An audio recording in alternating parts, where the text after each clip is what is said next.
Hey guys, welcome back to Zethythonix channel. Today we're gonna be reviewing the RG Nu Gundam HWS. So, Happy New Year first. I realized that I haven't built RG for a long time, so let's take this chance and go back to something that I like. Just a heads up, the future release like RG Zeon and High Nu, I am 100% making a review about it, so make sure you don't miss those reviews when it's out. As for the HWS Nu today, we already know the Nu Gundam itself have a well done structure. The challenge today is the additional weight. Can the Nu Gundam structure handle that huge mega shield and all the weight leaning towards one side? We are about to find the answer of that question. This review is not only discussing the stability but also a quick comparison to the MG Katoki version. But before the runners, I would like to tell you about the sponsor of today's video, Hobby96. Are you looking for a decent and fair price? Are you looking for low price pre-orders? Do you want to avoid eBay scalpers?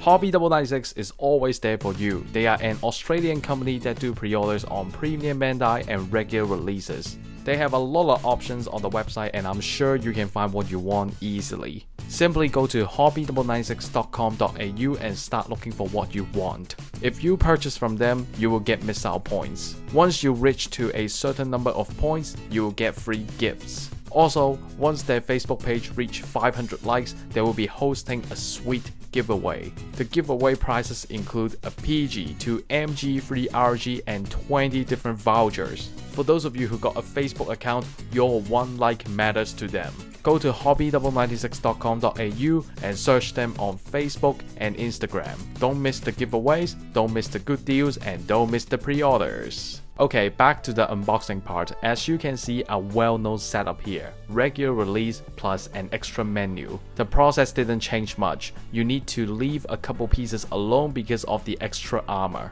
So, for those of you that got the regular release Nu Gundam, the expansion set itself is not a lot of work. However, compared to the Nu Gundam itself, it seems like the expansion set is not very detailed. A lot of parts are just simply two parts snapped together. I know the design of the expansion set will always leaning more towards being fast and easy. But the expansion set and the Nu Gundam itself having a huge discrepancy. You have the Nu Gundam being detailed and the add-ons are like meh. But I'm still interested to see what the finish looks like. Including the decals, we got total of 5 new items and that's it. Today's review will be different because I already covered the whole Nu Gundam during the effect set review, which means I will only briefly talk about the articulations and features. The review itself will focus more on does the additional parts affect the movements and balance.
Hey guys, welcome back to the Nu Gundam HWS review. So this is the finishing of it. I already experienced the RG Nu Gundam once, but even though this is the second time I'm building it, I'm still impressed about the overall finish. I think this is a well-known fact, but ROG Nu got better performance than the MG version. I am talking about the overall structure and stability. Yes, the MG version allowed people to review the inner cycle frame, but without having a physical MG in front of me, I already know that the funnels got poor connections and the frame was softer materials. With the HWS equipment, the MG version performed bad as it will heavily leaning towards one side and cannot stand without a base. The fin funnel connection is a nightmare for the MG too, but can the ROG version take this challenge and surprise me? Let's find out. Yes, we got leftovers. In order to take care of the additional equipment, we got a few pieces left, but it's not a big deal. The new parts will be on the back skirts, front skirts, side of the legs, chest, and shield. Let's put the additional parts on the gauntlet first. The chest is a simple front and back connection. The back skirt is easy, just push in and done. For the front skirt, pull down the white part and you will see the detail exposure.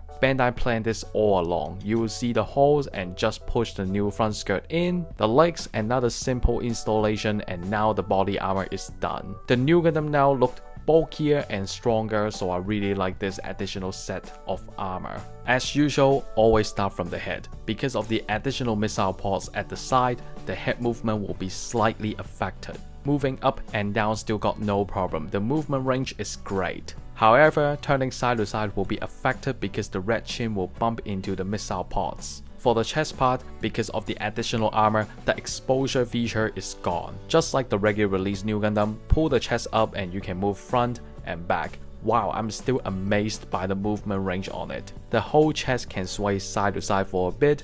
The turning is around 45 degrees, not really affected. To open the cockpit, you can no longer pull the hatch up, so your remaining option is to slide this red part up. Okay, let's take a look at the missile pods. It's quite simple, so I don't have a lot of things to talk about. I know the original color is white, but I think paint the missiles with different colors might look better. We got another missile pod in the chest. You can open the top and bottom armor to see the missiles. The undergate color separation looks nice, by the way, but another stupid design for the hatches. C-shaped joint and it's difficult to snap onto the armor. Unfortunately, I used too much force and one of the C-shaped joints is getting a little white. So you must be careful when you put the missile covers on. Alright, backpack part. On the left is the fin funnel connector. On the right is the beam saber. You can use the beam saber, just put the effect parts on the top and bottom and there you go. At the center of the backpack, this spot is for you to store the bazooka. You can move the armor above the thrusters and let the thrusters move a bit. For the shoulders and arms, no changes at all. The shoulders can move up and down, the whole shoulder can expand and reveal the inner parts. The whole arm can do a windmill lift for slightly more than 90.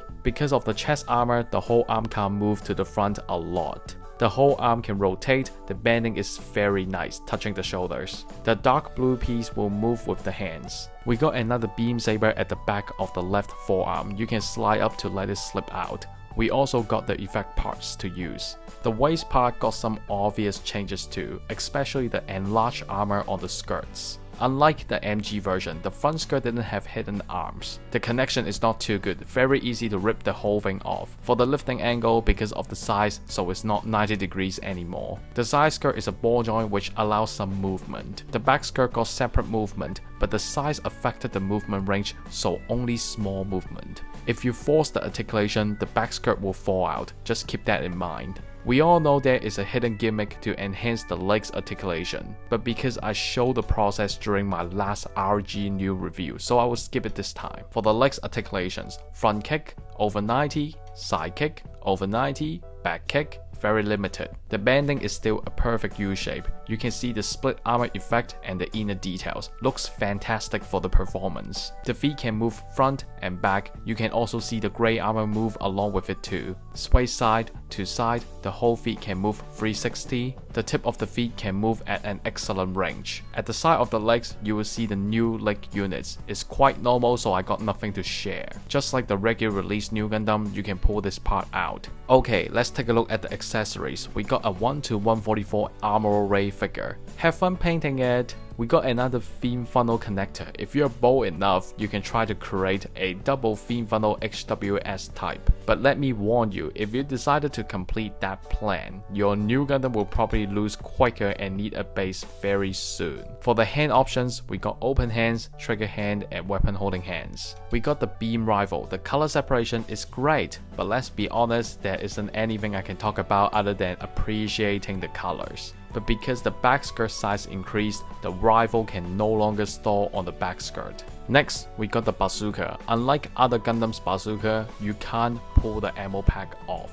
I love the colors on it and the red colors on the missiles, really well done. You can move the handle, extend the bazooka, and ready to pose now. Once you flip the gray part on the top, you can store the bazooka on the backpack. Upcoming next is the shield. It's a simple structure, but yet the undergate colors looking good. Flip inside, you will see the missiles and beam gun. Because of the mega shield, you will see the usual connector of the shield is missing. So, move our attention to the high mega shield itself. I can see some MG Katoki design on it. I must say that I'm very happy about the overall finish. Turn around and you will see the hollow parts as well as the connection spot. The mega shield got some movements, such as the side of the shield and top of the cannon. They are all C-shaped joints, so please be careful. The double cannon can extend, and let's show you how to form the high mega shield. It's easy. Place the shield into the mega shield and use this gray part to seal it. Remove the hand and put the shield connector on the wrist.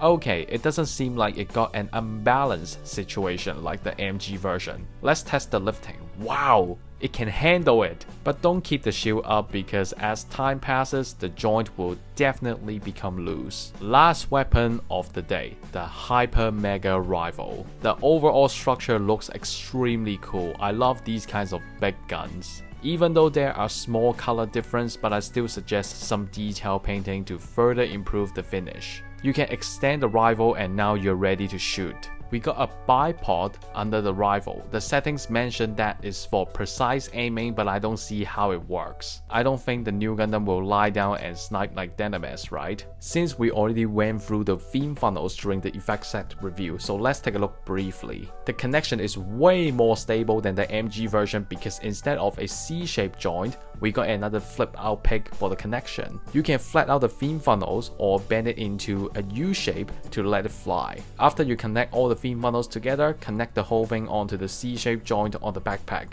Keep that in mind. The backpack is more reliable because it's harder plastic, but you still need to be careful. Alright, this is the end of the review. A couple things that I'm surprised. The arms didn't feel tight, but it got no problem holding the Hyper Mega Rifle or High Mega Shield. Adding the theme funnels and overall stability, these reasons will be why I think RG is better than MG. Because MG can reveal the cycle frame, but other than that, it got no advantages. The MG theme funnels will make you crazy, the HWS equipment connection is not good, and the new shield alone already make the gauntlet stability questionable. But for the RG version, after you equip the shield and theme funnels, the gauntlet will lean towards one side, but so far I don't see any problems about standing. For those of you truly want something that can display well without things falling apart every 5 seconds, buy the RG version. It's better than the MG version in my opinion. Since I already got the RG version, in the future the MG review will not